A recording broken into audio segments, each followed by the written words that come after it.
Matapos malaglag ang Minnesota Timberwolves sa OKC Thunder ay muling nabuhay para sa kanila ang isang malaking trade na nakaugnay sa superstar na si Kevin Durant at pilit na sinasabi na maging swabe ito ipare sa isang batang superstar na si Anthony Edwards.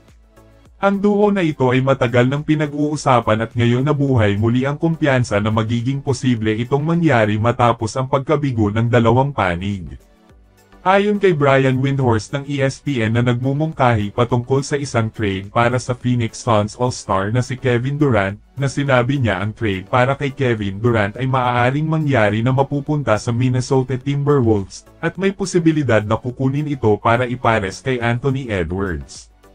Sinabi ni Brian Windhorst na naging malinaw sa kanya ang pakikipag-usap sa mga partidong kasangkot, kung gaano kaseryoso ang Minnesota Timberwolves sa pagsisikap na makipag-trade para kay Kevin Durant.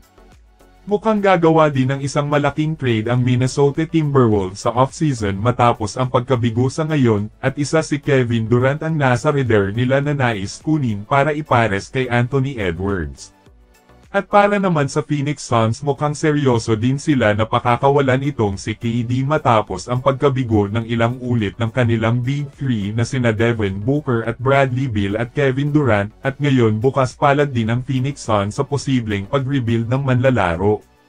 Maaaring pananatiliin nila ang mas bata tulad ni Devin Booker at hahanap na lang ng ibang manlalaro na ipares dito na gagana sa kanilang sistema na ginagalawan. At isa sa hawak na piyesa ng Suns itong si Bradley Beal na merong no trade clause, kaya kung mag-rebuild ang Phoenix Suns, isa si Kevin Durant ang mas papakawalan nila para mabago ang kanilang sistema na ilang ulit nang nabigo.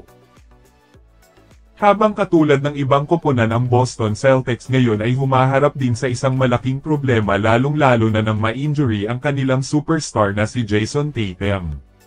At isa sa maging problema nila ngayon ang kanilang pananalapi sa kanilang manlalaro. Sa hindi nakakaalam, isa sina Jason Tatum at Jaylen Brown ang may malaking sweldo ngayon sa NBA, at ang Boston Celtics ay humaharap din ngayon sa sinasabing dulot ng ikalawang tax apron, at ang resulta nito kailanganin ng front office ng Celtics na bawasan ang payroll ng kanilang manlalaro. Ang Boston Celtics ngayon ang isa din sa koponan na maaaring makipag-trade dahil sa kanilang tax apron, at ang dala na problema ni Jason Tatum dahil sa injury nito.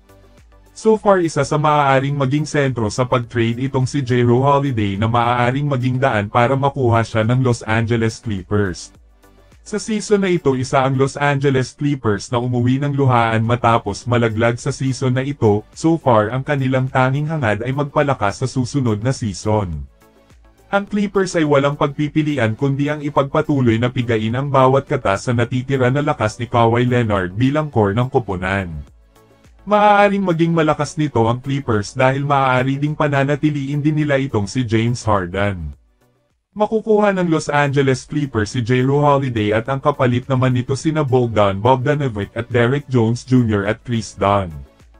Alam ng lahat kung gaano kahalaga itong si Jrue Holiday sa paghahangad ng kampyonato sa isang koponan. Nakatulong si Jrue Holiday na itaas ang dalawang magkaibang koponan na nanalo ng titulo tulad ng Boston Celtics at Milwaukee Bucks na ginawa niyang championship-level team ang Milwaukee Bucks, at siya ang huling piraso sa championship puzzle ng Boston Celtics noong 2024. Malaki ang maitulong ni Jrue Holiday sa bawat koponan na kanyang mas alihan, lalong-lalo na ang kanyang mahigpit na depensa na kaya niyang pahirapan ang kalaban, pero sa tingin nyo kapag nagkataon magagawa niya kaya nadalhin din ang Los Angeles Clippers sa antas ng kampyonato?